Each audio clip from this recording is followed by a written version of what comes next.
The Evergreen Media Network Studio, powered by Scott Tree Services.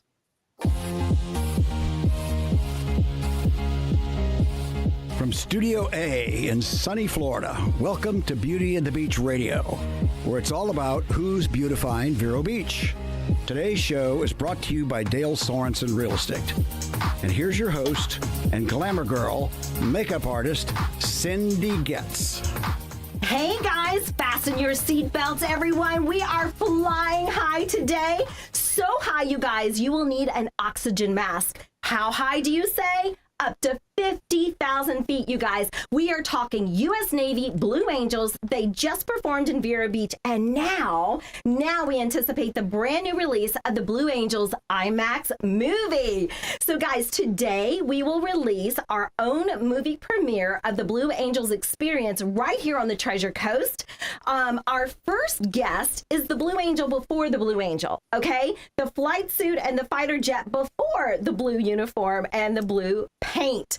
I'm so excited. First time on Beauty and the Beach Radio. He's son of a naval aviator. He graduated from the U.S. Naval Academy at Annapolis, Maryland, class of 1983. After receiving his Wings of Gold, he was selected to fly the FA-18 and flew both Hornets and Super Hornets throughout his career. Anytime you want to hit that happy button. Yes! He completed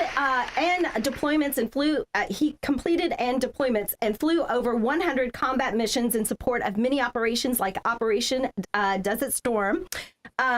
He is, oh my gosh, it still keeps going. Hold on. He served as Commander, Carrier Air Wing 14, Commander, Strike Fighter Squadron 106, and Commander, Strike Fighter Squadron 37, while accumulating over 4,800 flight hours and 845 arrested landings. That's right. During his non-flying tours, he served at U.S. Pacific Command, the office of Senator John McCain, Navy International Programs Office, and the Chief of Naval Operations Strategic Studies Group. Postgraduate education includes a master's degree in national security and strategic studies while attending the Naval War College in Newport, Rhode Island. He served on active duty for over 25 years and retired as U.S. Navy captain in 2008. Since then, he served in several executive positions throughout the aerospace and defense industry, including Lockheed Martin and most recently GE Aerospace. Personally, I want to thank him for his service for protecting our country. The President of the United States presented our guest with the Distinguished Flying Cross with Combat V for his heroism while participating in aerial combat flight as an F-18 pilot in Iraq. Thank you to our guests. Please welcome, first time on Beauty and the Beach Radio, United States Navy Captain Craig Animal Williams.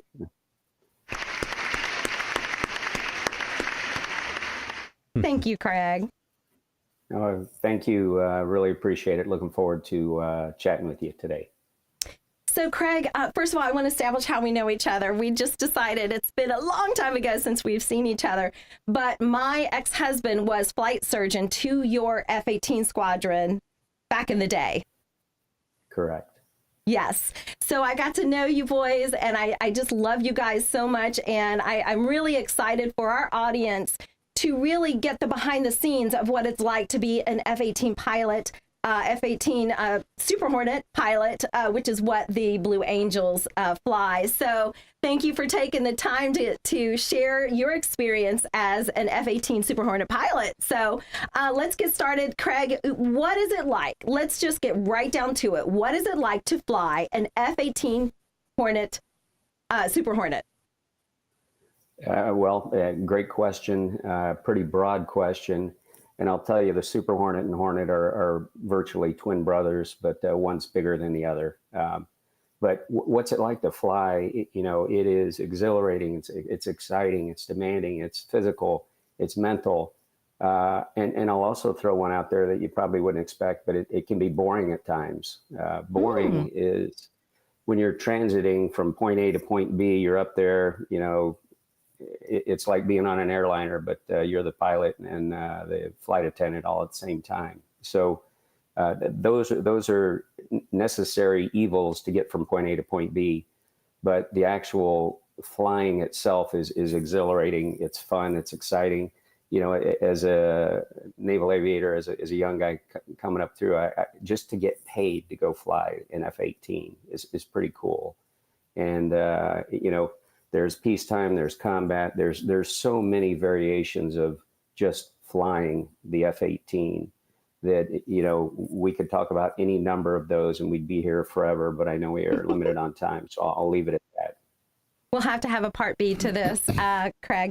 Tell me, what is a typical day? You know, a lot of people see you guys flying and it does seem very, you know, sexy, if you will, with these amazing jets. But what is a typical day for you guys in training and being on base like that? Well, another great question. And you brought up a point that is worth mentioning. Are you in a training environment or are you in an operational combat environment? Those are two entirely different mindsets. And especially for a naval aviator, a tailhook aviator, that's how we stop on the aircraft carrier. You take someone who's home based, and that's going to be a training environment. If you're deployed on the aircraft carrier, and that's a whole nother scenario. So let's just say we're on deployment. Are you flying on the day flights, on the night flights?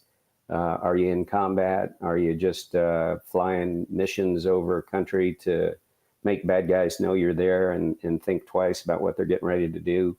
Or are you back home based and prepping and training and getting people up to the next level so that each step, you know, you go from a brand new guy flying on someone else's wing to being trained to then lead another aircraft or 4 aircraft, or ultimately being what's called a strike lead, where you're leading 20 to 25 aircraft across the beach, going to say hello to bad guys and make some of them go away.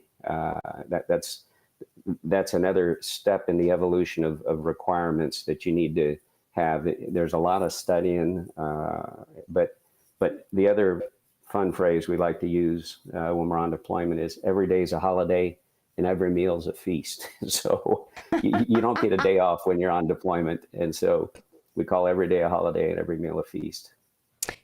Craig, in your opinion, what is the hardest maneuver you had to learn flying the Hornet? Interesting question. The hardest maneuver in what way? There are, you know, something as simple, or so it seems, like tanking, which is where you get gas airborne. You'll have a real large aircraft, kind of like an airliner, or some others. You can actually, believe it or not, the F-18 has a technique that it can put a tank on board and actually pass gas, as we say, to another Hornet. But up there, if it's bad weather, you know, clouds, turbulent, and you're trying to get a probe that's about the size of your arm into a basket that's about yay big while it's bouncing around and moving, can be pretty sporty. And, you know, something as simple as just getting your gas tank filled, as opposed to, you know, flying a close air support mission at night, you know, supporting some Marines or Army troops on the ground. That's an incredibly rewarding scenario. So those are a couple of different extremes. Or just taking out a target and, again, making bad guys go away is a big piece of the equation. You know, as captain, and I knew you as a commanding officer, as captain, you've been a leader, you are a leader. What do you believe are the most important skills or qualities for an aviator, for a pilot, for someone flying an FA-18? So a lot of different variables, but, you know, hand-eye coordination, I would say, is a pretty important. Intelligence, you got to be able to understand. There's a lot of training, a lot that goes on. For 1 hour of flight time, you have hours of prepping ahead of time before you brief. The brief, you typically get together with whoever you're going to go flying with, unless it's a major strike. But if it's, you know, 2, 3, 4, 5 pilots getting together, they'll start their brief about 2 hours before takeoff. And then you got to go out and check out the aircraft, make sure it's ready to go. Then you go execute the mission, which you can have one as short as, I've had them as short as 30 minutes, where you get airborne and it's you and another guy and you're dogfighting and you're burning up your gas really quick, and then you come back and land 30 minutes later. Or you're out there and doing a more conservative fuel flow type mission, doing some radar work, et cetera. And you might be up there for an hour, hour and a half, or a combat mission where you're flying from the ship quite a ways to get to your target area, getting some gas on the way, hit the target area, coming back, get some more gas. So some of the missions over Iraq were 6, 7, 8 hours long. Even pack a box lunch, if you can believe that. And you have it obviously stashed away pretty neatly, so that if you hit some turbulence or, dogfight and pretty crazy, you're not catching a hot dog flying by your head there in the cockpit. I'd like to see that on camera. Craig, you served, over 20 years, I'm looking at my notes, with the U.S. Navy. What are the biggest rewards for you serving in the military? I would say helping others, serving a cause greater than yourself. And I will tell you that absolutely, no doubt, the most important mission you can fly as a combat aviator in an F-18 is supporting troops on the ground. You have all kinds of missions. The F-18 is awesome. You can fly air-to-air missions, you can fly air-to-ground missions, or these called close air support. You got dudes on the ground that are, saying, hey, we need your help. We got bad guys coming in from the north, and not boring you with the whole scenario, but you go down there and you help those guys. And something, I'll go back to WW Desert Storm. In August of 1990, Saddam Hussein invaded and took over Kuwait. And we go in there, starting in January of 1991. And in a matter of a couple of months, we were able to get Kuwait back and give it back to their people. And I'm going to throw real quick, try to do this in a minute or less, but I have a nephew who went to the Naval Academy, graduated 2014. He had a classmate that was from Iraq. That gave me chills. I'm like, seriously? Gives me chills right now. His dad served in the Saddam Hussein regime. And he and his mom escaped, and pretty cool story. But bottom line, he graduated from the Naval Academy, and I was like, man, yes, that we made a difference, right? And helping others and seeing others succeed and move on, that's just a really, really cool story. Oh my goodness. Amazing. And thank you again for what you do and what you've done for our country. And it keeps going, Craig. It keeps going, right? We have to wrap it up. I want to ask you real fast, May 17, where are you going to be? Watching IMAX somewhere. That's right. We're all going to be in the theater watching the new Blue Angels IMAX movie. And finally, Craig, this month is Memorial Day holiday. What would you like to say to everyone out there about Memorial Day? What do you want them to take from this special holiday? Let's not forget the men and women who have served our nation and paid the ultimate sacrifice. And even expanding beyond just our military, but the police officers, the firemen, the first responders. There are too many people out there serving our great nation and helping others. And sadly, there are those that lose their life or have sustained severe injuries. And so there's something called Carry the Load that I participate in, and it's raising funds and supporting and helping those who are struggling via mental issues and or physical issues, and then supporting the families of those who are still around who have lost their fallen one. I know you've lost a lot of friends, and I am, so deeply sorry, but so grateful for their service. And Captain, so grateful for you and for being on the show and just giving a little peek at what it's like to be an aviator for the United States Navy. We really appreciate it. Thank you. It was an absolute privilege serving our nation and getting to fly and go have fun in those little sports cars out there. And all right. Appreciate it. But thank you for all your questions. All right, Captain Craig Animal Williams, thank you again, and we will see you soon. All right. Sounds good. Thank you. Thank you. All right, guys, we are going to show you our video. Kenneth, I'm here with the cameraman extraordinaire, Kenneth George, with Ironside. He's an actor, he's a producer, he's a writer, he doesn't sleep at night. He's a gym, crazy gym guy that is going to be bodybuilding. If you see him around, you know his arms are bigger than my entire body. And that's not just for the camera, he actually does bodybuilding competitions. So with all that said, Kenneth, we were so privileged to have media passes to be able to be on the actual tarmac, being able to film and interview these Blue Angels. Before we set this video up, we've got 10 seconds. Yeah. What's your impression? I mean, I still feel the heat from being that close to the tarmac and being able to make eye contact with the pilots as they drove by and saluted and gave a thumbs up to the audience. I mean, it's all the people that gathered there today with big smiles on their faces. It was a truly incredible experience, a great weekend, and grateful to have had that opportunity to film. All right. Well, we are not going to hold up any longer. We are getting ready to show the film that Kenneth, you shot, that you and I were able to interview the Angels and be right there, a part of the air show right here in Vero Beach. Cindy, let's roll it.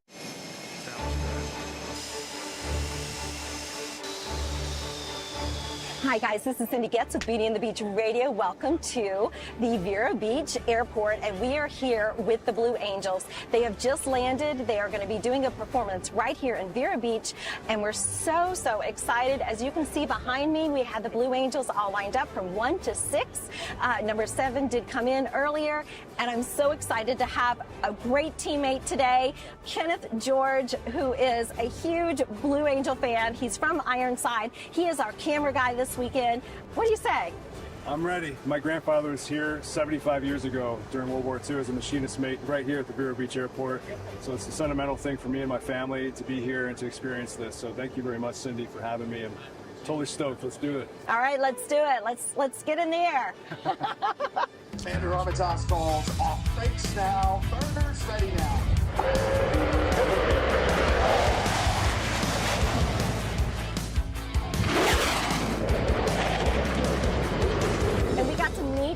Blue Angel number 5, Lieutenant Commander Griffin Stengel. So I have been asked to ask you, what is your favorite flying maneuver in the show? Actually, it's the takeoff maneuver.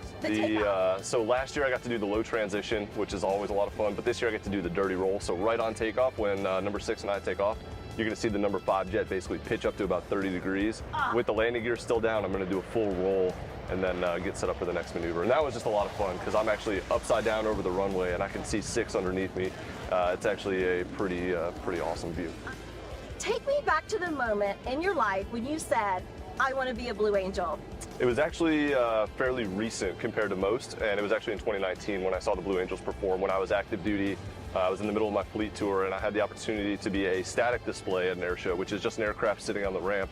So I flew the F-18 to St. Louis, and the team was performing there, and I was just blown away by the teamwork, professionalism, and honestly, just how everybody operated at 100% to achieve a common goal. And I was instantly hooked to try to, at least throw my hat in the ring. Didn't know if I was going to make it, and actually didn't make it my first year around. Wow. So was persistent and got selected in 2021. Well, I know you go through intense training. Griffin, for all those little girls and boys that are watching at the show this weekend, Saturday and Sunday, that want to be a Blue Angel, what advice do you give them? I say find something you're passionate about and just try to get a little bit better at that thing each day. It's really, I was passionate about aviation, so I knew I wanted to fly. I just didn't know how I was going to get there. And it turned out the military was a good option for me, but there are tons of options out there, and I just encourage people to, do a little research and, stay passionate. All right, you heard it from the Blue Angel number 5, Griffin. Follow your passion. We're going to follow him in the air. We're going to see him do his amazing maneuvers. I'm so excited to watch you this weekend. Enjoy the show. All right, thank you. Anytime. Thank you very much. Thank you. That's awesome. And you missed 7. God bless you guys. Thank you. Right now we're in Vero Beach, and I couldn't be more thrilled to be back here. Honestly, I was here in 2022, and we had a great time. We put on a great show, and what we're really looking forward to is just doing the same thing. We're looking forward to meeting all the people, having a great air show, and really just maybe a little bit of beach time. Who knows? So we had the opportunity back in 2022 to work with Mr. Marty Zickert, and he was pivotal in the team's success, making sure we had what we needed. He was a friend of the team. He was a great liaison, somebody who I relied on heavily as number 7, trying to coordinate all the specifics for the team, and he was a huge asset, and he will be missed.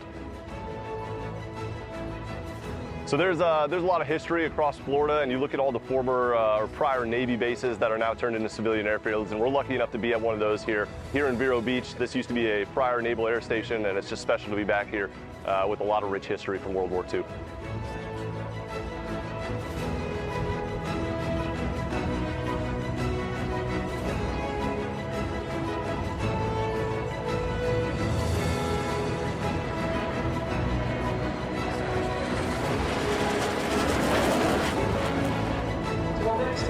Wishing you a very pleasant day.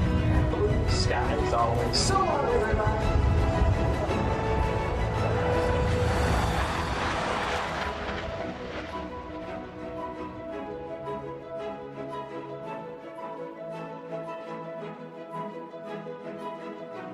Sounds right.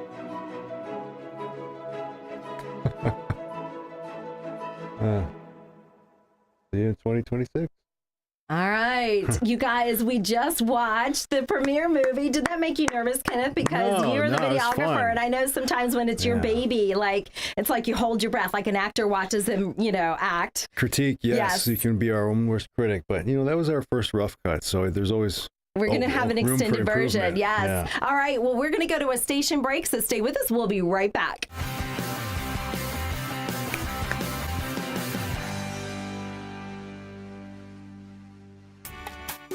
At Sunshine Furniture, our 35,000 square foot showroom is filled with the largest selection of in-stock coastal furniture on the Treasure Coast. Dining and bedroom sets, occasional tables, sofas, sleeper sofas, love seats and chairs in all the latest styles and colors from Tommy Bahama, Lexington, Hooker, Riverside, Universal, Four Seasons, Braxton Color, and Capri. We're the outdoor furniture experts and have hundreds of styles of any patio furniture you need, including a gallery of Berlin Gardens and Bollywood. We specialize in fire pits, outdoor rugs, umbrellas, and replacement cushions. Sunshine Furniture, 1295 US 1 in the Publix Plaza, Vero Beach. Family owned and operated since 1991. Don't forget to visit our outlet store directly across the street, filled with lots of name brand closeouts and sale items. Visit our website at sunshinefurniturecasual.com. Sunshine Furniture, the best in every way. Have a sunshine day. Sunshine.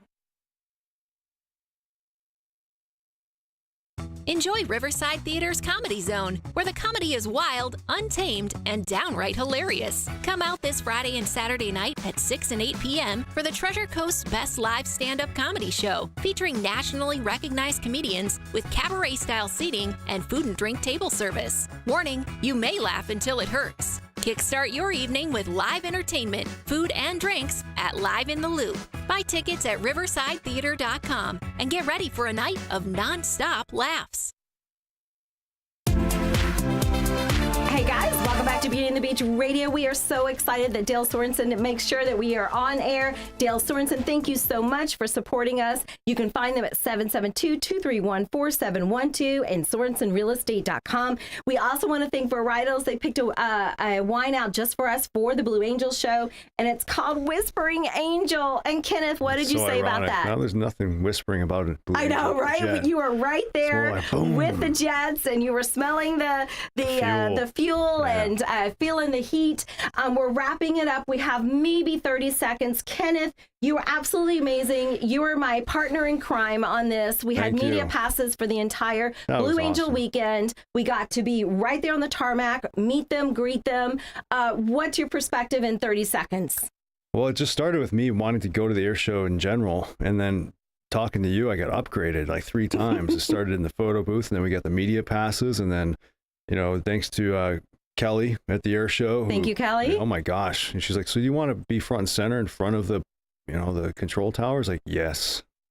And I had a buddy with me, and I was like, is that okay with you? He's like, yes. So incredible. I mean, I got to see everything twice basically. And so that's really helpful for a filmmaker when you get multiple takes, multiple opportunities, because those jets move fast. All right. Well, I know we're all excited, and thank you, Ironside, for supplying all of the gear. We really appreciate Ironside. And we also want to see you guys May 17 IMAX. It's going to be Blue Angels Extraordinaire. So, all right, we will see you there. Thanks, Kenneth. Thank you, Cindy.